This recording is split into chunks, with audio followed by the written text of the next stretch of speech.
Can you hear me? Good morning, sir. Very good morning. Okay, तो आगे से वही से कंटिन्यू करता हूँ। अब यहाँ पर देखो, जो तुम्हारा फिजिकल प्रॉपर्टीज चल रहे थे उसमें जस्ट हम लोग जो आयनाइजेशन एनर्जी तक हम लोग उसको पढ़े हैं, उसी में थोड़ा सा जो ट्रिकी क्वेश्चन आता है कुछ, तो उसी को थोड़ा सा डील कर लेते हैं। जो क्वेश्चन आता है एग्जाम में देखो कैसे आता है, तो आयनाइजेशन एनर्जी से ही हम लोग कंटिन्यू करेंगे आज, और इसके बाद केमिकल प्रॉपर्टीज भी डिस्कस करेंगे, 2-3-4 पॉइंट जो होगा।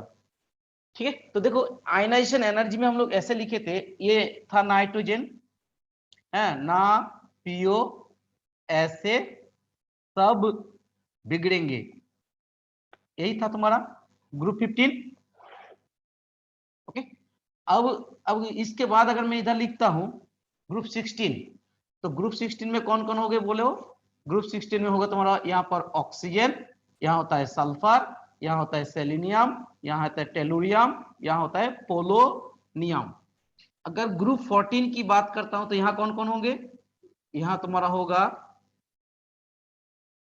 बोलो, यहाँ होगा कार्बन, यहाँ होगा सिलिकॉन, यहाँ होगा जर्मेनियम, कौन सी गीत, यहाँ पर होगा टीन, यहाँ होगा लेड। ये ग्रुप ये 15 है, ये 16 है, ये 14 है। अब मैं बात कर रहा था ऊपर से नीचे क्या हुआ था, ऊपर से नीचे जब भी जाते हैं in a group, top to bottom in a group, क्या हो रहा था? सिंपली एक बार और याद कर लो, ऊपर से नीचे जैसे जाते हैं तो साइज बढ़ता है। ठीक, सिर्फ मैं बार बार कह रहा हूं, एक ही पॉइंट को याद रख लो, क्या है? साइज, एटॉमिक रेडियस ऊपर से नीचे बढ़ता है, यानी साइज बढ़ता है। साइज बढ़ता है मतलब न्यूक्लियस से आउटर मोस्ट इलेक्ट्रॉन की डिस्टेंस बढ़ता है। ठीक, अगर डिस्टेंस बढ़ेंगे, न्यूक्लियस होता है पॉजिटिव और इलेक्ट्रॉन होते हैं नेगेटिव, तो ऑपोजिट चार्जेस के बीच में डिस्टेंस, अगर दूरी बढ़ता है तो force of attraction according to Coulomb's law क्या हो गए? डिक्रीज करेंगे। अगर फोर्स ऑफ अट्रैक्शन डिक्रीज कर रहे हैं, यानी उस इलेक्ट्रॉन को न्यूक्लियस ने अच्छे से नहीं पकड़ा है, हल्का से पकड़ा है उसको, तो उस इलेक्ट्रॉन को निकालने मेरे लिए इजी हो जाएगा। यानी ऊपर से नीचे जाने से आयोनाइजेशन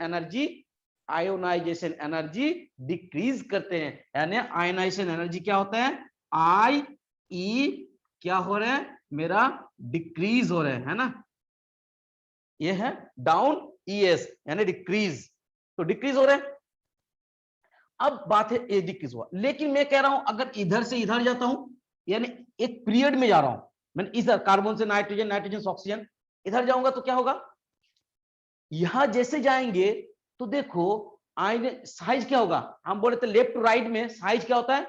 घटता है। जो चीज इधर होगा उसका ऑपोजिट इधर होते हैं, यानी ऊपर से नीचे साइज बढ़ रहा था, ऐसे हो रहा था, माने ये है तो इसका साइज ऐसा है, इसका साइज और बड़ा है, इसका साइज और बड़ा है, और इसका साइज और बड़ा है, तो साइज बढ़ रहा है। और इधर से साइज क्या होता है? घटता है। ऐसे होंगे, ऐसे मान लो ये है तो ये थोड़ा सा और कम, ये और कम, ऐसे चलेंगे। इधर से साइज घट रहा है, ऊपर से नीचे साइज बढ़ रहा है। ये साइज की बात कर रहा हूं। क्या हो रहा है? ये टॉप टू बॉटम क्या हो रहा है? इंक्रीज हो रहा है, इंक्रीज हो रहा है। यहां टॉप टू बॉटम क्या हो रहा था? आयनाइजेशन एनर्जी तुम्हारा ये ऐसे करके लिख दो, आयनाइजेशन एनर्जी डिक्रीज हो रहे हैं। Ionization energy top to bottom यहां पर डिक्रीज हो रहे थे, तो ये साइज देखो, size increase, ionization energy decrease. अब क्या होगा? इधर साइज क्या हो रहा है? ये साइज हो रहा है, साइज तुम्हारा है डिक्रीज, साइज डिक्रीज, तो आयनाइजेशन एनर्जी क्या होगा? आई ई क्या होगा? इधर से इधर जाएंगे तो इंक्रीज हो जाएंगे। Size decrease, ionization energy increase. क्यों? क्योंकि साइज अगर छोटा होगा, देखो यहां से न्यूक्लियस और यहां रहता आउटर इलेक्ट्रॉन, न्यूक्लियस हुआ पॉजिटिव, आउटर इलेक्ट्रॉन नेगेटिव, तो इन दोनों के बीच में अट्रैक्शन, तो साइज छोटे होने से फोर्स ऑफ अट्रैक्शन क्या होगा? बहुत ज्यादा हो जाएगा। मान लो यहाँ एक इलेक्ट्रॉन है और न्यूक्लियस अगर इतने नजदीक में है, तो डिस्टेंस कम है तो फोर्स ऑफ अट्रैक्शन ज्यादा, तो इस इलेक्ट्रॉन को न्यूक्लियस ने अच्छे से पकड़ के रखा है, तो उस इलेक्ट्रॉन को निकालने के मुझे ज्यादा एनर्जी देना पड़ेगा, यानी उसका आयनेशन एनर्जी ज्यादा होगा। यानी इधर से इधर जाएंगे तो आयनेशन एनर्जी क्या होगा, क्या होना चाहिए, बोलो क्या होना चाहिए, सबसे ज्यादा किसका होगा, सबसे ज्यादा ऑक्सीजन का होगा, उसके बाद किसका होगा, नाइट्रोजन का होगा, उसके बाद किसका होगा, कार्बन का होगा। कार्बन का। हाँ ये होना चाहिए भाई, सबसे छोटे है तो इसका आयनेशन एनर्जी IE सबसे ज्यादा, ये IE का ऑर्डर है, होना चाहिए, ऐसे होना चाहिए। लेकिन एक्चुअली में होता क्या है, होता ये है इसमें एक्सेप्शनल हो जाता है, ये बात को यही आता है एग्जाम में कि नाइट्रोजन से ज्यादा आयनेशन एनर्जी किसका है, तो तुम एकदम आंख बंद करके बोल दोगे कि सर नाइट्रोजन का आयनेशन एनर्जी ऑक्सीजन का, ये दोनों का कंपेयर करता हूं तो किसका ज्यादा होगा, ये छोटा है, इधर जाएंगे तो छोटा होगा, जितने जा रहे हैं साइज छोटा हो रहा है, इसका ज्यादा होना चाहिए, यानी ऑक्सीजन ग्रेटर देन नाइट्रोजन होना चाहिए, शुड बी दिस, ऐसा होना चाहिए। लेकिन होता क्या है, होता ये है, ये नहीं होता है, हो जाता है नाइट्रोजन ग्रेटर देन ऑक्सीजन, ये होता है, ये एग्जाम में आता है, मैं बार बार कर नोट कर लो, ये आ जाता है एग्जाम में कि नाइट्रोजन का आयनेशन एनर्जी ऑक्सीजन से ज्यादा क्यों हो जाती है। इसका कारण है जब भी इस तरह का क्वेश्चन आएगा तो इसका सीधा सीधा एकदम इजी आंसर हो जाएगा। कैसे होगा, तो इस बात को दिमाग में फिट कर लो, ये साइज की बात कर रहा हूं, है ना, साइज की बात कर रहा हूं, एक ही पॉइंट को याद रखना, जस्ट शेप और शेप साइज, मैं बार बार कह रहा हूं साइज की याद रख लो, देखो तो सब सॉल्व हो जाएगा। अब तुम यह क्या करोगे, यहां आ जाओ, यहां आ जाओ, तुम नाइट्रोजन को जब भी ट्रिकी क्वेश्चन होगा, हाँ एक पॉइंट याद रखो, जब भी ट्रिकी क्वेश्चन होगा उसमें याद रखो, कुछ नहीं तो तुम तुरंत जाके उसका इलेक्ट्रॉनिक कन्फिगरेशन देखोगे। इनऑर्गेनिक का जो भी क्वेश्चन होगा सबसे पहले तुम्हारा काम होगा उस, ये नाइट्रोजन ने ऐसा चीज बनाता है, ऐसा क्यों नहीं बनाता, फास्फोरस ने ऐसे बनाते हैं तो नाइट्रोजन ऐसे क्यों नहीं बनाते। इस तरह का जब भी क्वेश्चन आएगा तो सबसे पहले उस एलिमेंट का इलेक्ट्रॉनिक कॉन्फ़िगरेशन को देखोगे, सबसे पहले हर क्वेश्चन में इनऑर्गेनिक का ज्यादातर। तो अब देखो इसमें हम अगर देखते हैं सब छुपा हुआ इलेक्ट्रॉनिक कॉन्फ़िगरेशन, तो इसमें होता है 1s2 2s2 एंड 2p3, यानी ये जो 2p है दैट इज p मतलब 3 से बनता है, 3 ऑर्बिटल से बनता है p सेल, p सेल कितने ऑर्बिटल से बनते हैं, 3, ऐसे 3 से। अब जो 3 से बना है तो इसके अंदर 3 इलेक्ट्रॉन है, एक एक, p ने कितना इलेक्ट्रॉन ले सकता है, 6, एक orbital can accommodate maximum 2 electron, एक के अंदर 2 से ज्यादा इलेक्ट्रॉन नहीं रह सकता है, तो एक एक करके है, तो और एक लेगा तो 6 होगा, मैक्सिमम 6 p में। अगर यहां 3 है तो मैक्सिमम 6 मतलब फुल हो गया, और 3 है तो क्या बोलेंगे इसको, हाफ फील्ड, इसको बोलेंगे हाफ फील्ड।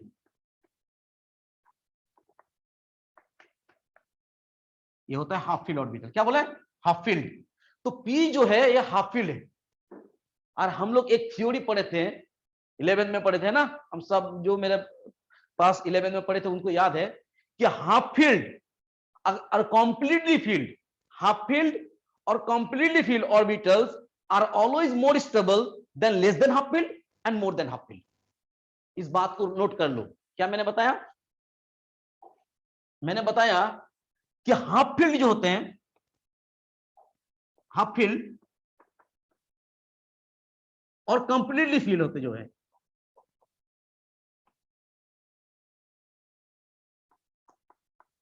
ये हमेशा हमेशा ही more stable,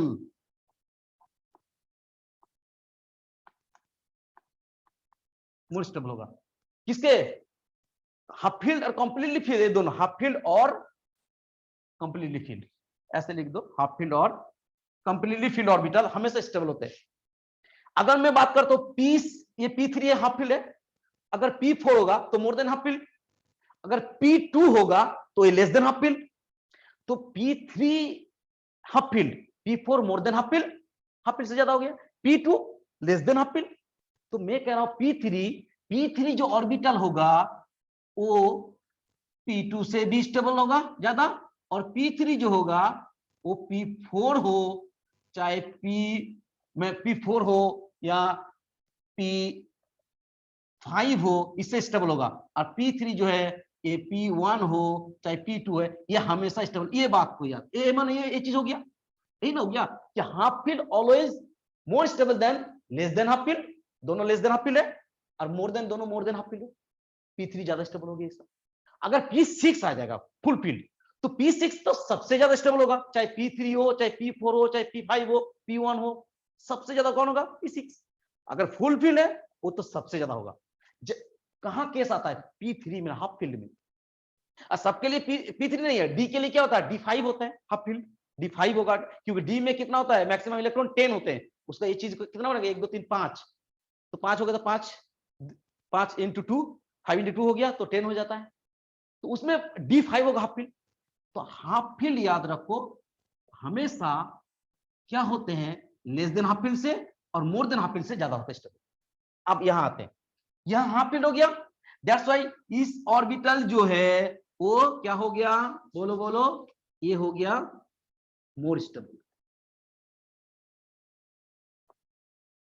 okay, more stable हो गया। लेकिन मैं अगर इधर आता हूं, इस बात को याद रख लोगे, अब मैं अगर यहां आता हूं, नाइट्रोजन को छोड़ के अब मैं ऑक्सीजन में आ रहा हूं, क्या मैं ऑक्सीजन पे, तो ऑक्सीजन के कितना होता है? 8, उसके बाद वाला है 1s2 2s2 2p4। क्या है यहाँ पे लास्ट में? हमेशा वैलेंस को देखना पड़ता है, अंदर की बात नहीं। वैलेंस, वैलेंस में डिफरेंस क्या है? तो वैलेंस मतलब जो आउटर होते हैं, वैलेंस तो दोनों को लेके, तो दोनों के यहाँ भी 2s2 यहाँ भी 2s2, तो इसको देखना नहीं है। लास्ट वाला देखो P4 P3, ये क्या है? ये P4 जो है 1 2 3 4, यानी ये क्या है? मोर than half field, more stable नहीं कैसे होगा? मोर देन हाफ फील्ड है। हाँ, मोर than half field, half field से ज्यादा है तो स्टेबिलिटी कम होगा इसका। दोनों बात है ना, ये तो दिखे P3 P4 से स्टेबल है। अब बताओ ये P4 है और ये P3 है, तो कौन स्टेबल होगा? बताओ कौन स्टेबल होगा? नाइट्रोजन ऑक्सीजन, P3 या P4? P3 of course P3। P3 half field जब देखेंगे तो हाफ फील्ड हमेशा लेस देन हाफ फील्ड और मोर देन हाफ फील्ड से स्टेबल होगा। ठीक, तो ये स्टेबल हो गया। अगर इसका इलेक्ट्रॉनिक करके बोलो तो आयरन करने के लिए क्या? ओके, ये हाफ फील्ड है तो हाफ फील्ड स्टेबल है। अब तुम बताओगे अगर 2p3 2p4 से स्टेबल है, ये अगर स्टेबल ज्यादा है तो इलेक्ट्रॉन कहां से निकलना मेरे लिए मुश्किल होगा? इस यहां से या यहां से? This is more stable. Stability ज्यादा होगा तो वहां से इलेक्ट्रॉन निकालना मेरे लिए ज्यादा प्रॉब्लम होगा, यानी ज्यादा एनर्जी देना है। ये स्टेबल है तो ये टूटना नहीं चाहेंगे, ये नहीं टूटना चाहेंगे, तो यहां से इलेक्ट्रॉन निकालना मेरे लिए ज्यादा एनर्जी देना पड़ेगा, तो इसलिए यहां से इलेक्ट्रॉन निकालना मेरे लिए ज्यादा प्रॉब्लम है, ज्यादा डिफिकल्ट है। तो यहां से इलेक्ट्रॉन निकलेंगे तो ज्यादा एनर्जी मुझे पुट करना पड़ेगा, तब जाके इसका इलेक्ट्रॉन निकलेगा। यानी आयनाइजेशन एनर्जी, यानी इसको आयन में बदलना है तो इलेक्ट्रॉन निकलना पड़ेगा, यानी इसका आयोनाइजेशन एनर्जी ज्यादा हो गया। यानी नाइट्रोजन का आयोनाइजेशन एनर्जी ऑक्सीजन से ज्यादा है। लेकिन होना क्या चाहिए था? हिसाब के रूल्स के आधार पे इधर साइज घटता है तो ऑक्सीजन का ज्यादा होना चाहिए था, ऑक्सीजन ग्रेटर देन नाइट्रोजन, लेकिन ऐसा नहीं होते, ये होते हैं। तो इसका कारण क्या समझ में आया? जैसे भी इस तरह का क्वेश्चन आएगा तो तुरंत उसमें इलेक्ट्रॉनिक कन्फिग्रेशन में जाओ। अब वहां से तुमको पता चलेगा इसमें अंदर का मामला क्या है। जब भी देखेंगे हाफ फील्ड मिल गया तो दैट इज मोर स्टेबल। अगर स्टेबिलिटी ज्यादा है तो वहां से इलेक्ट्रॉन को मुझे बाहर करना, भाई वो खुद स्टेबल है। एक बूढ़ा आदमी, मैं हर बार एग्जांपल देता हूं, एक घर में एक 80 साल का कोई बूढ़ा आदमी है तो उसको घर के जिस कोने में रख दोगे वो उसी कोने में रह जाएगा। क्यों? क्योंकि उसका जो है एनर्जी कम, बूढ़ा हो गया, एनर्जी कम, तो उसका रहने का यानी स्टेबिलिटी जो है वो बढ़ गया, जहां रख दो वही रह जाएगा दिन भर। लेकिन एक छोटा बच्चे को उसको कहीं बोलोगे यहां रहने के लिए, वो एक जगह में थोड़ी रहता है, दिन भर इधर उधर भागते रहेंगे। क्यों? क्योंकि उसके अंदर जो है वो फुल ऑफ एनर्जी है, उसके अंदर इतना एनर्जी है, वो कभी एक जगह में रहेगा नहीं, वो दौड़ भाग करते रहेंगे। यानी जो उसका एनर्जी ज्यादा है उसकी स्टेबिलिटी कम होगा। बुरा आदमी एनर्जी खत्म, यानी जहां रख दो वही रह जाएगा, एनर्जी कम स्टेबिलिटी ज्यादा, वो वहीं पर रह जाएगा। तो वो बात है जिसके अंदर एनर्जी ज्यादा होगा स्टेबिलिटी कम होगा। तो इसके अंदर स्टेबिलिटी कम है, यानी स्टेबिलिटी ज्यादा है, स्टेबिलिटी ज्यादा है तो एनर्जी कम है। कम होगा। हाँ एनर्जी कम है तो ये क्या करेंगे, इलेक्ट्रॉन देना नहीं चाहेंगे। जिसके अंदर एनर्जी ज्यादा है वो बोलेगा यार मेरे इलेक्ट्रॉन अगर चल जाए। देखो एक एग्जांपल मैं और दे रहा हूं, मेरे सिर पे मान लो तुमने 50 किलो का वेट रख दिया। अब जब वो रख दिया तो मुझे तुरंत क्या होगा, मैं एकदम एनर्जी मेरा बढ़ जाएगा, मैं अब रह नहीं पाऊंगा इतना वेट लेके, तो मेरा एनर्जी बढ़ रहा है। तो एनर्जी जब बढ़ेगा मैं एकदम क्या होगा, अब मैं इधर उधर करूंगा यार इसको कैसे नीचे किया जाए। यानी जब मेरा एनर्जी बढ़ रहा है तो मैं अनस्टेबल हो रहा हूं, मैं इधर उधर भाग रहा हूं। तो मैं क्या करूंगा, तुरंत उस वेट को नीचे करने की कोशिश करूंगा। जैसे मैंने उस वेट को नीचे रख दिया तो मैं क्या होगा, अब चलो मैं रिलैक्स हो गया, यानी स्टेबिलिटी बढ़ गया मेरा। तो जब एनर्जी कम स्टेबिलिटी ज्यादा, स्टेबिलिटी ज्यादा मतलब वो आप चुपचाप रहेंगे, भाई हम शांत रहेंगे, हम किसी से लड़ झगड़ कुछ नहीं करेंगे। स्टेबिलिटी बढ़ गया, एनर्जी कम है, बुरा आदमी थोड़ी किसी से लड़ता है, वही बात है। तो स्टेबिलिटी ज्यादा है तो ये इलेक्ट्रॉन देना नहीं चाहेंगे, मैं खुद में अच्छा हूं तो फिर मैं उलझन में क्यों जाऊं। इसके अंदर स्टेबिलिटी कम है तो एनर्जी ज्यादा है, तो ये क्या करेंगे, एक इलेक्ट्रॉन छोड़ना चाहेंगे। ये तुरंत एक इलेक्ट्रॉन छोड़ देंगे तो क्या होगा, एक इलेक्ट्रॉन छोड़ देगा तो इसके अंदर भी हाफ फील्ड बन जाएगा, एक इलेक्ट्रॉन बन जाएगा, एक बन जाएगा, एक इलेक्ट्रॉन छोड़ दिया, ये वाला इलेक्ट्रॉन निकल गया। तो ये स्टेबल होना चाहेंगे, क्यों, एनर्जी इलेक्ट्रॉन को देने के बाद ये स्टेबल हो जाएगा एक इलेक्ट्रॉन छोड़ने के बाद, यानी ये इलेक्ट्रॉन छोड़ने का टेंडेंसी ज्यादा है तो हाफ फील्ड बन जाएगा और हाफ फील्ड हमारा स्टेबिलिटी बढ़ जाएगा। तो ये इलेक्ट्रॉन जल्दी छोड़ता है, ये इलेक्ट्रॉन जल्दी छोड़ते नहीं है। ये इजीली इलेक्ट्रॉन छोड़ते कौन, ऑक्सीजन, लेकिन ये नहीं, क्योंकि ये ऑलरेडी स्टेबल है। स्टेबल नहीं है तो इलेक्ट्रॉन देने के बाद स्टेबिलिटी आ जाता है, तो ये इलेक्ट्रॉन देना चाहेंगे। तो जो इलेक्ट्रॉन आसानी से देता है उसका आयनाइजेशन एनर्जी कम, तो इसका आयनाइजेशन एनर्जी इसलिए कम है, इसका आयनाइजेशन एनर्जी ज्यादा। तो सिर्फ सिंपल से एक बात है, किसी में इस तरह आएगा, इसका आयनाइजेशन एनर्जी ज्यादा क्यों है, इसका कम क्यों है, तो एक ही बात है, ड्यू टू हाफ फील्ड, देखो due to half filled configuration, and we know that half filled orbital is always more stable than less than half filled and more than half filled. तो इसमें हाफ फील्ड कॉन्फ़िगरेशन आ गया। तो that's why nitrogen, जो nitrogen के 2p3 है, यानी nitrogen is more stable than oxygen. तो नाइट्रोजन से ज्यादा ऑक्सीजन से ज्यादा नाइट्रोजन के स्टेबिलिटी होते हैं, दैट्स व्हाई इसका इलेक्ट्रॉन निकालना मेरे लिए मुश्किल है, तो आयनाइजेशन एनर्जी ज्यादा है। इतनी बात हो गया।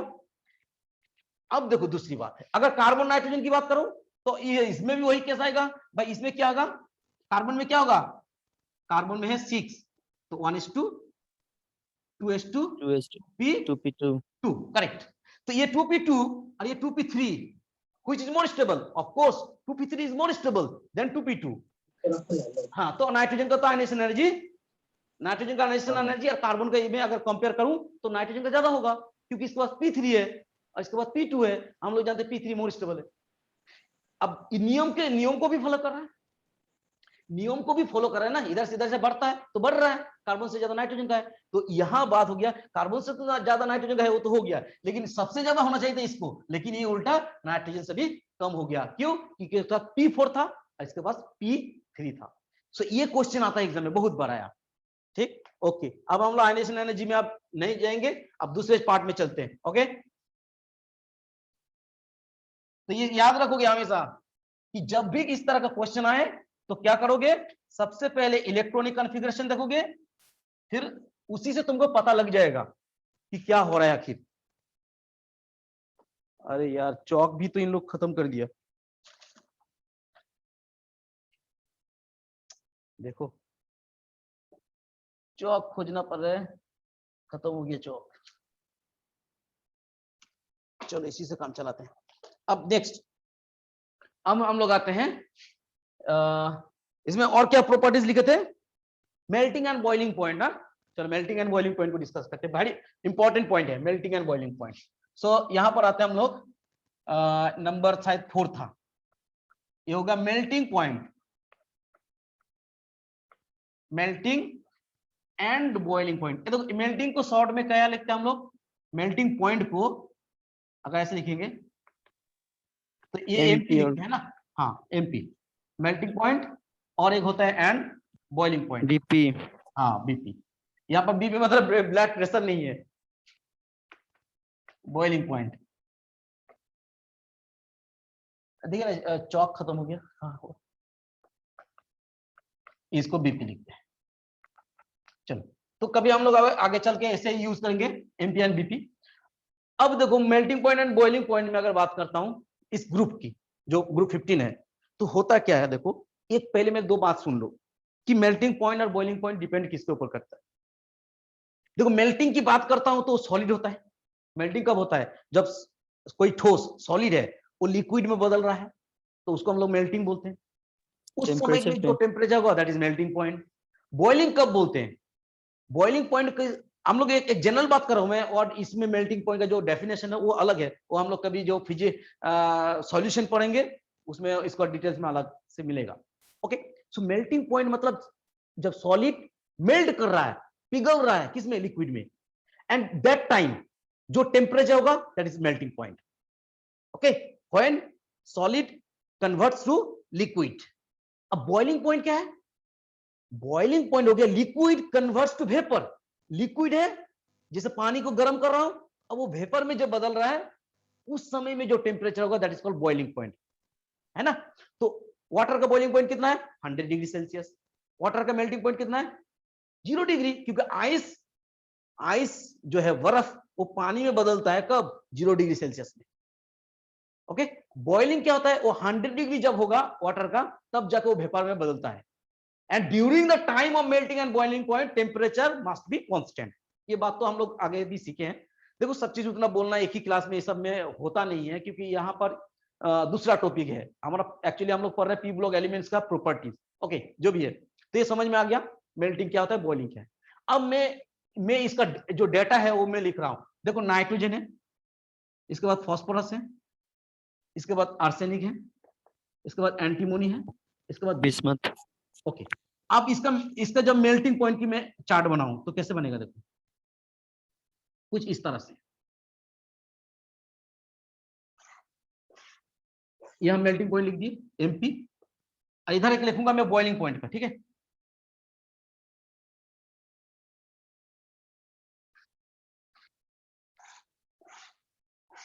यहां पे लिखो वही नाइट्रोजन फास्फोरस, एक ही में बन जाता, इसी में कर देता तो चलो कोई दिक्कत नहीं। Arsenic, antimony and bismuth. Okay, अब इसमें यहां पर करें लिखेंगे हम लोग बॉइलिंग पॉइंट। तो देखो डेटा तो तुम्हें याद नहीं रखना है, मैं तुम्हें समझाने के लिए लिख रहा हूं, तुम्हें डेटा किसी का याद नहीं रखना है। देखो इसका मेल्टिंग पॉइंट जो होता है ये लगभग 63 के आसपास केल्विन, ठीक। इसमें जो होते हैं फास्फोरस में जो होते हैं वो ऑलमोस्ट होते हैं तुम्हारा 361 ऐसे 337 ऐसे कुछ होता है। अच्छा कुछ भी है, हमको ये एग्जैक्टली याद रखना नहीं है याद, मैं ऐसे बता रहा हूं। अगर मैं रुको एक मिनट देख लेता हूं, अगर करेक्ट डाटा चाहिए तो।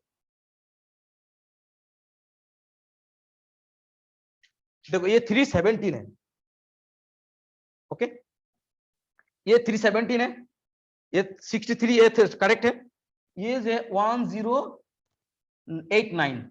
देखो ये सो याद नहीं रखना है, मैं बस समझाने के लिए बता रहा हूं। ये 903 पॉइंट समथिंग है, तो इतना ही रख ले। और ये जो है 544, देखो इसको समझाने के लिए। अब इधर भी मैं इधर बॉइलिंग पॉइंट के तो हमको चाहिए नहीं, बॉइलिंग पॉइंट का वो भी है, उसका भी डेटा है, वो उतना छोड़ो, हम बस इतना देख लेते पहले से। चलो ये जो है, अब तुम लोग थोड़ा सा गौर करो तो, यहां से यहां तक, कहां तक? आर्सेनिक तक 63, 317, देखो 1000 है ना, 1089 है, तो ये बढ़ता जा रहा है, 1000 तक हो गया। फिर देखो 903 है, ये घट रहा है, तो यहां से बढ़ा फिर घटा, यानी मेल्टिंग पॉइंट क्या होता है?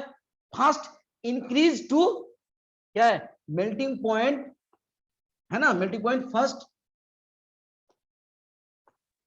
increase and then decrease. हाँ यस, इंक्रीज, कहां से इंक्रीज कर रहा है? Nitrogen to first increase from Arsenic. Yes nitrogen to arsenic, then yes, then क्या हो रहा है? देन डिक्रीज हो रहा है, देन डिक्रीज, हाँ then decrease arsenic to bismuth, then decrease to bismuth, bismuth तक डिक्रीज हो रहा है फिर, यानी पहले इंक्रीज हुआ देन डिक्रीज हो रहा है। अब इसको अब देखो कैसे क्यों हो रहा। अब सवाल यह है कि ऐसा कैसा होता है सर, हो रहा है तो इंक्रीज ही होने दीजिए, है ना, ऊपर से बढ़ रहा है तो सब बढ़ेगा, फिर बीच में एक्सेप्शन है सर, हाँ एक्सेप्शन इसी को ना कहते हैं सर। हाँ एक्सेप्शन है, लेकिन एक्सेप्शन तो भाई हर एक्सेप्शन मतलब वो ऐसा नहीं कि उसके पीछे रीजन नहीं है, हर चीज का कारण है, वो क्यों अलग बिहेव करता है, अलग क्यों एक्सेप्शनल बिहेवियर क्यों दिखाया, एक्सेप्शनल बिहेवियर आखिर क्यों दिखाया, इस सवाल का हमको जवाब खोजना है। तो चलो हम इसको पहले समझ लेते हैं। ओके, अब यहां आ जाओ, इसमें जो है नाइट्रोजन से फास्फोरस, फास्फोरस से आर्सेनिक जाते हैं तो क्या होता है, साइज बढ़ता है, और जाएंगे तो और बढ़ेगा, साइज तो बढ़ता है, ठीक है। तो साइज बढ़ेगा तो मैंने क्या बताया था कल की क्लास में, साइज बढ़ता है तो van der Waals force of attraction बढ़ेगा। यानी दो नाइट्रोजन के बीच में अगर मैं दो नाइट्रोजन को रख दूं, उसके बीच में जो van der Waals force of attraction है वो कम होगा। क्यों कम होगा, क्योंकि इसका साइज छोटा है। तो साइज छोटा है तो दोनों के बीच में, अब देखो मेल्टिंग मतलब क्या है, एक नाइट्रोजन दूसरे नाइट्रोजन से जुड़ा हुआ है कुछ फोर्स से, एक नाइट्रोजन दूसरे नाइट्रोजन के बीच में कुछ फोर्स है, एक दूसरे को पकड़ के रखा है। जब नाइट्रोजन में सॉलिड की बात कर रहा हूं, नाइट्रोजन जब सॉलिड में है तो भाई सॉलिड में अगर नाइट्रोजन है तो उसमें क्या होगा कि एक नाइट्रोजन थोड़ी होगा, बहुत सारा नाइट्रोजन एक साथ आपस में रखा हुआ है। अब एक नाइट्रोजन दूसरे नाइट्रोजन के बीच में एक फोर्स ऑफ अट्रैक्शन है, किसी फोर्स से तो जुड़ा हुआ है, किसी फोर्स की वजह से ना जुड़ा हुआ है, उसी को तोड़ना है, इसी को तोड़ना है हमें। इसको तोड़ने के लिए टूट जाएगा, और टूटे के तो मेल्ट करेगा, सॉलिड से वो लिक्विड बनेगा, तो that is called melting point. तो मैं कह रहा हूं जब ये साइज छोटा है और दोनों के बीच में अट्रैक्शन कम है तो हमको थोड़ा सा हीट देंगे तो ये टूट जाएगा, यानी इसका मेल्टिंग पॉइंट कम है। साइज बढ़ गया तो दोनों के बीच में फोर्स ऑफ अट्रैक्शन, दो फास्फोरस के बीच में फोर्स ऑफ अट्रैक्शन ज्यादा होगा, तो ज्यादा होगा तो उसको उस बॉन्ड को ब्रेक करने के लिए मुझे ज्यादा एनर्जी देना पड़ेगा, इसलिए मेल्टिंग पॉइंट बढ़ गया। इसी तरह इसका साइज और बढ़ गया तो मेल्टिंग पॉइंट और बढ़ गया, तो इसका साइज तो और बढ़ गया लेकिन मेल्टिंग पॉइंट घट गया, इसका साइज और बढ़ गया तो मेल्टिंग पॉइंट घट गया और घट गया। यहां तक तो ठीक है, ये दोनों में ऐसा क्या हो गया जो मेल्टिंग पॉइंट घट गया। अब इसको समझते हैं, चलो इसमें क्या हुआ, इसमें एक प्रॉपर्टी देखा जाता है that is called inert pair effect. क्या बोलते हैं, इनर्ट पेयर इफेक्ट। ये इनर्ट पेयर इफेक्ट क्या होता है, इसी की वजह से यहां पर इस तरह का बिहेवियर देखने को मिलता है। ड्यू टू, अगर तुमको एग्जाम में कुछ याद नहीं है सिर्फ इतना भी लिख दोगे, due to inert pair effect, inert pair effect की वजह से ही इस तरह का बिहेव देखने को मिलता है। अब इनर्ट पेयर इफेक्ट क्या है उसको मैं देख लेता हूं, यहां चलो थोड़ा सा देख लेते हैं। अच्छा ये इस साइड में दिखाते हैं, चलो बॉइलिंग पॉइंट को अभी जरूरत नहीं है तो मैं इसको क्लियर करता हूं, यहां डिस्कस कर लेता हूं। इनर्ट पेयर इफेक्ट में अगर थोड़ा सा इलेक्ट्रॉनिक कन्फिगरेशन देखो, थोड़ा सा इलेक्ट्रॉनिक कन्फिगरेशन, फिर दोबारा उसका जरूरत पड़ गया, तो नाइट्रोजन है, फास्फोरस है, आर्सेनिक है, एंटीमोनी है एंड बिस्मथ है। एंटीमोनी जब भी लिखते तो ए आ जाता है, नाम एंटीमोनी है लिख रहा है एसबी, और आर्सेनिक है नाम एंटीमोनी ए जैसा लिख रहा है लेकिन लिख रहा है आर्सेनिक, तो इसलिए कभी कभी एंटीमोनी में ए एस आ जाता है। ओके, अब यहां है, चलो हमको वो यहां दिखाना। अब मैं जो बोल रहा हूं इसका इलेक्ट्रॉनिक कन्फिगरेशन अगर देखूं, नाइट्रोजन का क्या होगा भाई 1s2, फिर से मैं दोबारा दिखा रहा हूं 2s2 एंड 2p। इसका क्या होगा 1s2 2s2 2p, क्या होगा 6 4s2 and sorry 3s2 and 3p, ऐसा होगा। हम अब आगे नहीं लिखेंगे, पूरा नहीं लिखेंगे, अब इसका जो होगा पूरा, हम इसका क्या होगा, इसमें होता है हीलियम, इसमें नियन होता है, मैंने पहले बताया था, इसमें आर्गन होगा, आर्गन के बाद हो जाएगा यहां पर 3s हो गया, यानी 3d10 4s2 एंड 4p। इसमें जो है इसके इसमें होगा आर्गन के बाद क्या, हीलियम नियन आर्गन, इसके बाद क्रिप्टन होता है, पहले दिन का क्लास में देख लो क्रिप्टन होता है, तो इसका आ जाएगा 4d 10 5s2 एंड 5p। देखो ये इलेक्ट्रॉनिक कॉन्फ़िगरेशन तो 11th का चीज है भाई, उसको भी बताने जाएंगे तो कहानी खत्म हो जाएगा सब।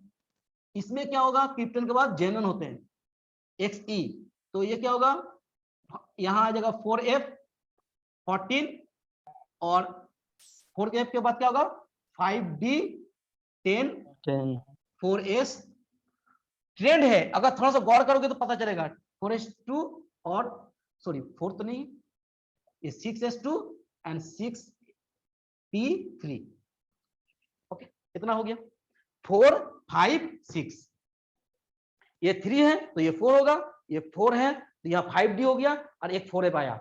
इस बीच में दो, यहाँ d नहीं है, देखो यहाँ गौर करो, कहीं d मिलेगा नहीं, यहाँ d नहीं मिलेगा, यह 18 है तो 18 के बाद इसको जोड़ लो तो इसका आ जाएगा, है ना 31 ना कितना था, ओके 31 ना कितना आएगा। अब देखो ये जो है इलेक्ट्रॉनिक कॉन्फ़िगरेशन है, थोड़ा सा गौर करोगे, मैं इसी चीज में सब कुछ छुपा हुआ है, इसलिए मैं बता रहा हूं। यहां से तो कुछ डी का सवाल ही नहीं, यहां डी नहीं है, इसमें अंदर कोई डी नहीं है, लेकिन बाहर में हो सकता है 3p तो 3d। डी कब आता है, जब तक 3 नहीं होगा तब तक डी नहीं मिलेगा। यहां 3 नहीं है, सब 2 2 है तो डी नहीं होगा। यहां तो अंदर में डी नहीं है लेकिन बाहर डी हो सकता है, जो 0 है जहां पर इलेक्ट्रॉन नहीं है हो सकता, क्योंकि 3 है तो 3d संभव, 3 है तो 3d संभव होते हैं। यहां तो अंदर में डी आ गया, इसमें भी डी आ गया, लेकिन इसमें डी के साथ साथ एफ भी आ गया, एफ भी आ गया। अब होता क्या है इनर्ट पीरियड इफेक्ट, वो हम लोग इसी चीज से पता चलेगा। अब देखो यहां करता हूं उसका खुलासा, क्या राज छुपा है इसके अंदर। देखो अब हम यहां करेंगे, एक नाम सुने थे शील्डिंग इफेक्ट और स्क्रीनिंग इफेक्ट, पढ़े थे 11 में, शील्डिंग इफेक्ट और स्क्रीनिंग इफेक्ट। तो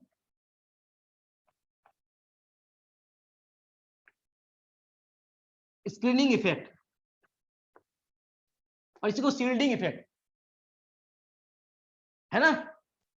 स्क्रीनिंग इफेक्ट जो है और शील्डिंग इफेक्ट मतलब क्या है, जैसे मान लो मैं हूं, मेरे सामने अगर 20 आदमी है और हमको सामने पहुंचना है, जो सेंटर है मेरा टारगेट है, तो 20 आदमी मेरे क्या सामने रुकावट बना हुआ है, तो रुकावट जो बना है दैट इज कॉल्ड स्क्रीन। मेरे सामने एक पर्दा डाल दिया, तुम और हम, इस जैसे माने तुम और हम यहाँ खड़े हैं आमने सामने, उस बीच में मैंने एक पर्दा को लटका दिया, that is called screen between you and me. Screen between you and me, तुम्हारे और हमारे बीच में एक स्क्रीन डाला हुआ है, तो रुकावट है ना।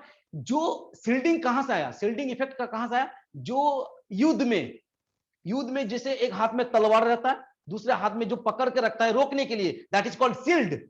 वो अपने आप को प्रोटेक्ट करता है, उसको बोलते हैं शील्ड। तो उसी से आया शील्डिंग, यानी रोकना। तो कैसे, कहां, कौन किसको रोकेगा, यहां किसको रोकेगा। देखो यहां पर होता क्या है कि ये न्यूक्लियस है, न्यूक्लियस मतलब पॉजिटिव, इसके बाद first cell, second cell, third cell, ऐसे बढ़ते जाएगा, सेल बढ़ेगा। तो मैं कह रहा हूं यहां भी इलेक्ट्रॉन होगा, 2 इलेक्ट्रॉन तो होता है, यहां तो 8 इलेक्ट्रॉन होता है, इसमें भी कितना, ऐसे इलेक्ट्रॉन बढ़ जाएगा 8। तो मैं कह रहा हूं जो ये इलेक्ट्रॉन आ रहा है, इस न्यूक्लियस इस इलेक्ट्रॉन के बीच में भी तो इलेक्ट्रॉन है। अब ये बीच वाला इलेक्ट्रॉन क्या काम कर रहा है, ये इसको अट्रैक्ट कर रहा है, आपस में दोनों में अट्रैक्शन होगा, लेकिन इस अट्रैक्शन के बीच में शील्ड का काम, रोकने वाले का काम, स्क्रीनिंग का काम कौन कर रहा है, ये इलेक्ट्रॉन, बीच वाला इलेक्ट्रॉन कर रहा है। भाई ये जितना इसको खींच सकता था उसमें ये रुकावट बन गया, क्योंकि इसके बीच में इलेक्ट्रॉन, तो इसको भी तो खींचेगा, तो इसको जब खींचेगा इसको भी खींचेगा, इसको भी खींचेगा, तो इसके ऊपर जो खींचने का टेंडेंसी था that is called effective nuclear charge, जो मैंने कल का क्लास में बता रहा था।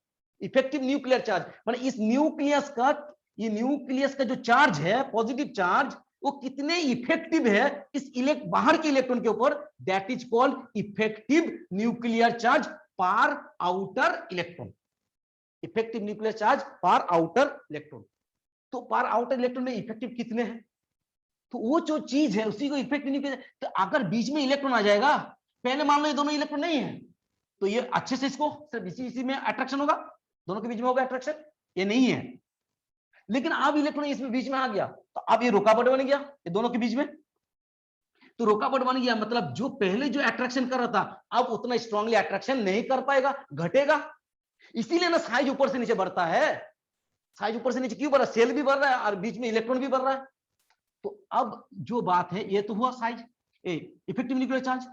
होता क्या है, ये जो रोकने वाला के जो काम करता है, सबसे ज्यादा कौन सा इलेक्ट्रॉन करता है, कौन सा अलग, देखो ये रोकने का काम, इसको और इसको अट्रैक्शन, दोनों के बीच में अट्रैक्शन से रोकने का काम सबसे ज्यादा कौन सा इलेक्ट्रॉन करते हैं? सब इलेक्ट्रॉन सेल नहीं करता है, वो डिपेंड सबसे ज्यादा करता है एस का इलेक्ट्रॉन, फिर पी का इलेक्ट्रॉन, फिर डी का इलेक्ट्रॉन, फिर एफ का इलेक्ट्रॉन। आ रही बात समझ में? यानी एस में अगर इलेक्ट्रॉन है, वो रोकने के काम सबसे ज्यादा करेगा। आ रही बात? एस का इलेक्ट्रॉन सबसे ज्यादा स्क्रीन का काम करता है, शील्ड का काम करता है, रोकने के काम करता है। आप बोलोगे क्यों सर? क्योंकि एस का जो साइज होता है वो गोल होता है, गेंद की तरह, गेंद माने न्यूक्लियस को चारों ओर वो लिपट के रखता है, गोल होता है ऐसे। ये तो मैंने 2D में दिखा रहा हूं ना, 2D में, लेकिन एक फुटबॉल को समझो। फुटबॉल जो है उसके बीच में अगर इमेजिन करो वहां न्यूक्लियस है, तो फुटबॉल कैसे से चारों ओर घेर के रखा है। तो इसी तरह से एस जो है वो न्यूक्लियस को चारों ओर लिपट कर रखता है, यानी न्यूक्लियस को पूरा प्रोटेक्ट कर लेता है और किसी इलेक्ट्रॉन को खींचने से। तो इसलिए स्क्रीन का काम सबसे ज्यादा कौन करता है? एस, इसके बाद पी, इसके बाद डी, एफ। एफ में अगर इलेक्ट्रॉन है तो स्क्रीन का काम सबसे कम करता है। अब आएंगे यहां तो कोई भाई सब जो है नॉर्मल है, यहां से खेल शुरू, डी आ गया। तो जब डी यहां से एसपी डी आया, यहां भी डी है, यहां भी एफ और डी दोनों आ गया। डी का स्क्रीनिंग का काम जो है वो कम होता है, देखो एफ का और कम है, यानी एफ का और कम है। अगर स्क्रीन यानी रोकने का काम कम है, तो जो ये बिस्मथ है, इस इलेक्ट्रॉन को, अब यहां थोड़ा सा यहां आ जाते हैं, वहां इस जगह में यहां से क्लियर करते हैं। ये तो उतार लिया है, अब आगे हम लोग इसको देखते हैं। यहां जाओ, यहां जो है ये एसबी में 4D आ गया अंदर में। तो ये 4D का स्क्रीनिंग करने का, यहां अगर 4D होगा उसका स्क्रीनिंग करने का टेंडेंसी कम है, और एफ आ गया तो और कम है। तो इलेक्ट्रॉन तो बढ़ा, न्यूक्लियर चार्ज तो बढ़ रहा है भाई, जितना इलेक्ट्रॉन बढ़ेगा उतना न्यूक्लियर चार्ज भी बढ़ेगा, है ना। ये 83 हो गया, 83 साइज एटॉमिक नंबर, तो इतना हो गया, यानी न्यूक्लियर चार्ज बढ़ गया, जितना इलेक्ट्रॉन उतना प्रोटॉन। तो न्यूक्लियर चार्ज बढ़ गया तो इसका फोर्स ऑफ अट्रैक्शन बढ़ेगा, लेकिन साइज तो बढ़ते हैं, वो तो सेल बढ़ जाता है। लेकिन मैं कह रहा हूं, जब इस पी इलेक्ट्रॉन को निकाल देता हूं, क्या करता हूं मैंने, जब P5D है, उसके अंदर 4F है, 14, 10, इसका मैं बात कर रहा हूं, और इसके बाद 6S2 है, और मैंने 6P का इलेक्ट्रॉन तीनों को निकाल दिया, यानी 0 कर दिया, तीनों को निकाल दिए। तो क्या बन गया, ये तीनों को निकाल देंगे तो बिस्मथ क्या बनेगा, बताओ +3 बन जाएगा, क्योंकि इसका 3 इलेक्ट्रॉन मैंने निकाल दिया। कौन वाला इलेक्ट्रॉन? पी वाला। तो बिस्मथ क्या बन जाएगा, P3। मैं कह रहा हूं जब ये 3 इलेक्ट्रॉन निकल जाता है, इलेक्ट्रॉन तो निकल गया, लेकिन प्रोटॉन उतना ही रहेगा, प्रोटॉन तो कभी निकालते नहीं है, वो तो ये कहां रहता है, सेंटर में रहता है। तो ये जब निकाल गया 3 इलेक्ट्रॉन, तो मैं कह रहा हूं जब 3 इलेक्ट्रॉन निकाल जाता है, अब उसका प्रोटॉन तो उतना ही 83 है, तो अब फोर्स ऑफ अट्रैक्शन पहले से क्या होगा, बढ़ेगा। भाई पहले 83 प्रोटॉन 83 इलेक्ट्रॉन को खींच रहा था, ठीक। अब हो गया क्या, अब हो गया 83 प्रोटॉन तो रहा, लेकिन 3 इलेक्ट्रॉन घम गया, 3 इलेक्ट्रॉन कम हो गया, यानी 80 इलेक्ट्रॉन है, तो अट्रैक्शन पहले से और बढ़ जाएगा, और बढ़ जाएगा मतलब इस इलेक्ट्रॉन जो है और रिएक्शन में पार्टिसिपेट नहीं कर पाता। ये दोनों इलेक्ट्रॉन को निकालना और मुश्किल होता है। एक तो किस कारण से, इसका जो है रोकने का काम बहुत कम होता है, तो इस इलेक्ट्रॉन के ऊपर फोर्स ऑफ अट्रैक्शन और ज्यादा पहले से बढ़ जाता है, तो ये इलेक्ट्रॉन रिएक्शन में पार्टिसिपेट नहीं करते। इसी 2 इलेक्ट्रॉन को बोलते, क्या बन गया, इनर्ट बन गया, इनर्ट पेयर ए बन गया। ये दोनों इलेक्ट्रॉन क्या बन गया, पेयर मतलब 2 होता है, और इनर्ट मतलब रिएक्शन में पार्टिसिपेट नहीं करते। इसका 5 इलेक्ट्रॉन में निकाल सकता हूं, ये 3 भी निकल जाएगा, ये 2 भी निकल जाएगा, ये 3 भी निकल जाएगा, 2 भी निकल जाएगा, इसका भी 3 निकल जाएगा, 2 निकल जाएगा, इसका भी 3 निकल जाएगा, 2 निकल जाएगा, ये 5 निकल जाएगा। लेकिन जब यहां आ जाता हूं, इसका 3 और 2 निकालने का टेंडेंसी घटता है, 5 को निकालने का घटता है, और इसमें तो सिर्फ 3 ही को निकाल पाते हैं, और 2 को तो निकाल ही नहीं पाते, क्योंकि इसके अंदर आ गया 4F जो रोकने का काम, इस बीच में रोकने का काम बहुत कम करता है, यानी इसका इसके ऊपर अट्रैक्शन बहुत ज्यादा बढ़ जाता है। तो बाहरी सेल वाला इलेक्ट्रॉन जो 2s है, इस इलेक्ट्रॉन अब रिएक्शन में पार्टिसिपेट नहीं कर पाते। इसी इलेक्ट्रॉन को बोलते हैं इनर्ट पेयर बोलते हैं, और इसका जो इफेक्ट होता है that is called inert pair effect, मतलब ये रिएक्शन में पार्टिसिपेट नहीं करते। That's why bismuth exist in +3 not in +5। ये +5 में ऐसे नहीं बनता है, बिस्मथ +5 नहीं दिखाते। जबकि मैं बात करता हूं आर्सेनिक का, तो आर्सेनिक +5 में एग्जिस्ट करता है, नाइट्रोजन भी +5 में एग्जिस्ट करता है, फास्फोरस भी +5 में एग्जिस्ट करता है, लेकिन बिस्मथ +5 में एग्जिस्ट नहीं करता है, क्योंकि वो लास्ट वाला 2 इलेक्ट्रॉन वो छोड़ना नहीं चाहता है। तो छोड़ना नहीं चाहेंगे तो ये +3 में ही करता है। अब +5 में सिर्फ एक एग्जांपल है जो मैं आगे बताऊंगा, सिर्फ उसी में +5 करता है, वो बता ही देता हूं कौन सा कंपाउंड है, BiF5। एक ऐसा ही पूरे केमिस्ट्री में एक ऐसा ही एग्जांपल है जहां बिस्मथ अपना 5+ ऑक्सीडेशन स्टेट दिखाता है, जबकि ये फ्लोरीन के साथ हो। हम जानते हैं फ्लोरीन जो होते हैं क्या होते हैं, सबसे ज्यादा इलेक्ट्रोनेगेटिव है, most electronegative element in whole periodic table. तो ये इलेक्ट्रॉन इससे खींचने का टेंडेंसी सबसे ज्यादा है, इसे खींच लेता है, 5 इलेक्ट्रॉन खींच लेगा तो ये +5 बनता है। सिर्फ एक ही एग्जांपल है ना, और कहीं नहीं मिलेगा ऐसा एग्जांपल।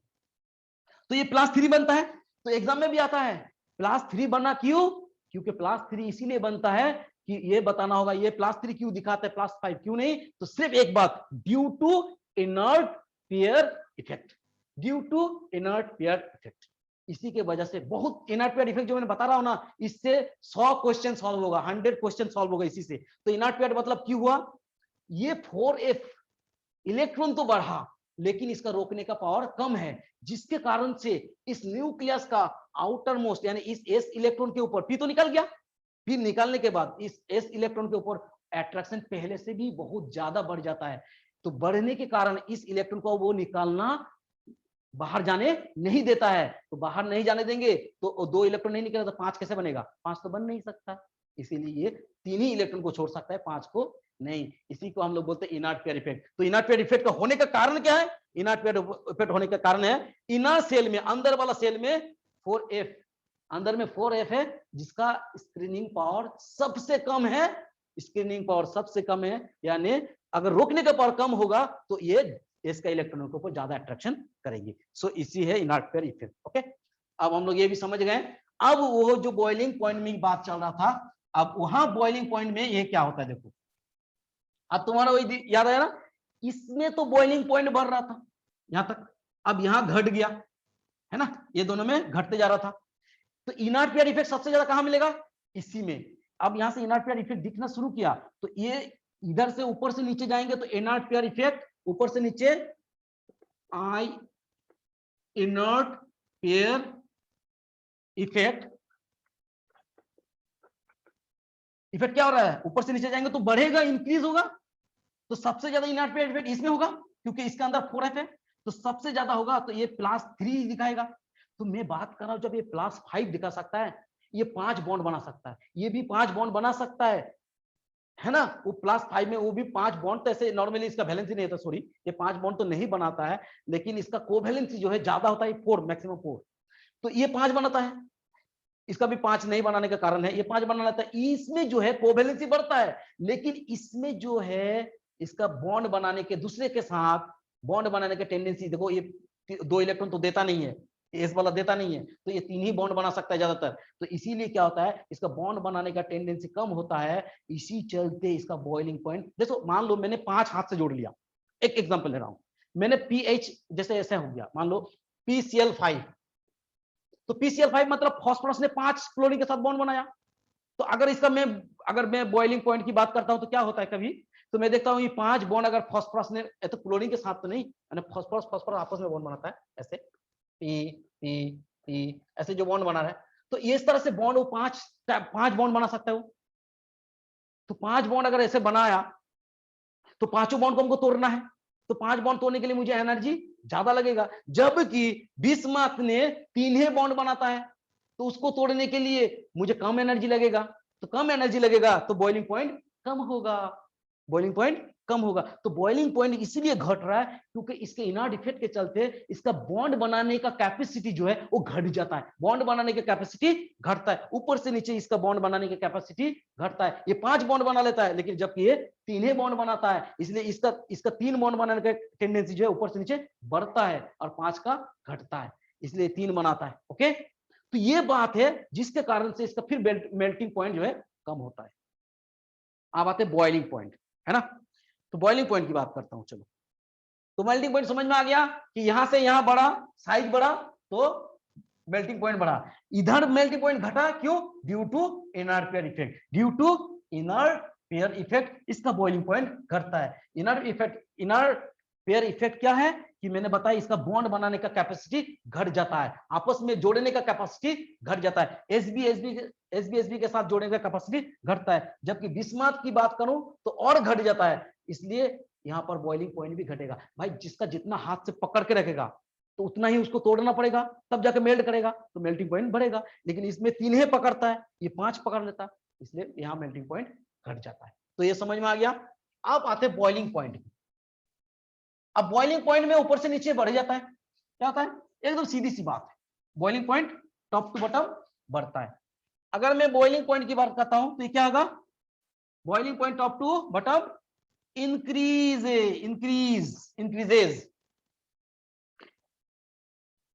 होते हैं। अब बोलोगे सर कैसे बॉइलिंग पॉइंट इंक्रीज होता है, कैसे होता है? बॉइलिंग पॉइंट डिपेंड करता है उसका मॉलिक्यूलर वेट के ऊपर। किसके ऊपर? मैंने बता रहा, बॉइलिंग पॉइंट डिपेंड करता है उसका मॉलिक्यूलर वेट के ऊपर। जिसका मॉलिक्यूलर वेट जितना ज्यादा होगा उसका बॉइलिंग पॉइंट उतना ही ज्यादा होगा। ओके, अगर मैं बात करता हूं इधर ऊपर से नीचे, तो भाई साइज क्या होता है? बढ़ता है, एटॉमिक नंबर बढ़ता है तो एटॉमिक मास भी बढ़ेगा। तो ऊपर से नीचे जाएंगे तो साइज बढ़ेगा, एटॉमिक मास बढ़ेगा, एटॉमिक वेट बढ़ेगा। तो atomic weight depend, boiling point जो है उसी के ऊपर डिपेंड करता है, तो यहाँ बॉइलिंग पॉइंट भी बढ़ेंगे। तो ऊपर से नीचे बॉइलिंग पॉइंट रेगुलरली बढ़ेगा। तो सबसे ज्यादा बॉइलिंग पॉइंट किसका होगा? बिस्मथ का। फिर किसका होगा? एसबी का। फिर किसका होगा? एएस का। फिर किसका होगा? पी का। फिर ये है बॉइलिंग पॉइंट, है ना। अगर मैं उसका ऑर्डर लिखता था, मेल्टिंग पॉइंट का ऑर्डर क्या आएगा? ये ऑर्डर कैसे होगा? मेल्टिंग पॉइंट में सबसे ज्यादा कौन थे? बोलो। सबसे कम था, उस ऑर्डर को तो देख के लिखना पड़ेगा, उसमें मिटा दिया हमने, चलो उसको एक बार याद करके लिख लेता हूं। सबसे ज्यादा था तुम्हारा आर्सेनिक, तो मैंने इसको लिख दिया आर्सेनिक, सबसे ज्यादा था। उससे कम था तुम्हारा, यहां लिखते हैं नाइट्रोजन फॉस्फोरस, आर्सेनिक का सबसे ज्यादा था। फिर ये था एसबी, एसबी का था। एसबी के बाद है फॉस्फोरस, फॉस्फोरस के बाद था बिस्मथ। एक बार देख लोगे, वहां सजा लोगे, बिस्मथ, बिस्मथ के बाद सबसे कम होगा शायद नाइट्रोजन, देख लोगे एक बार, ठीक है? ठीक, नहीं नाइट्रोजन का तो कम है, नाइट्रोजन से ज्यादा था बिस्मथ, इसको 544, हाँ ठीक, बिस्मथ से ज्यादा नहीं, यहाँ उल्टा हो गया, यहाँ होगा बिस्मथ, यहाँ होगा फॉस्फोरस। ऐसे कुछ देख लोगे एक बार, मिला लोगे, वो जो मैंने सीक्वेंस लिख दिया तो उसी में देख लेना। तो ये हो गया बॉइलिंग पॉइंट किसके ऊपर? देखो बॉइलिंग पॉइंट में एक्चुअली क्यों बढ़ता है? मॉलिक्यूलर मास, बॉइलिंग पॉइंट मतलब होता है वो बॉइल कब करते हैं? जब वो लिक्विड से वेपर बनता है, लिक्विड से वेपर बनेगा, यानी मॉलिक्यूल्स लिक्विड सरफेस से निकल के वेपर में जाएगा, यानी एस्केपिंग टेंडेंसी को देखना है। जो जितना आसानी से एस्केप करेंगे उसका बॉइलिंग पॉइंट कम होगा। जिसको वो सरफेस से, लिक्विड के सरफेस से जिस मॉलिक्यूल को निकालना मेरे दिक्कत है, टफ है, ज्यादा एनर्जी, तो बॉइलिंग पॉइंट ज्यादा। तो भाई किसी का सरफेस से निकालना किसके ऊपर डिपेंड करेंगे?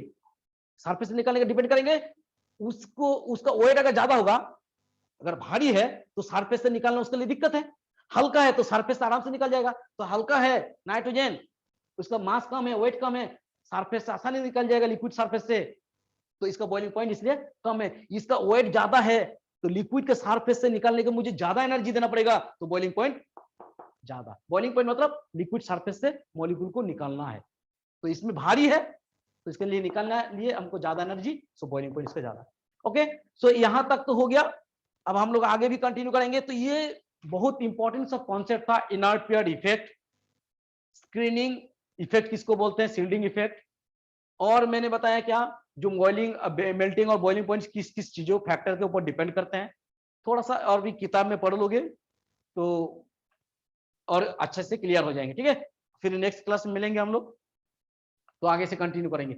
बस एक ही ग्रुप में थोड़ा सा पेशेंस रखना है। ग्रुप 15, 16, 17 सेम पैटर्न पे चलेगा, सेम पैटर्न पे सेम नियम सेम रूल्स अप्लाई होगा हर ग्रुप में।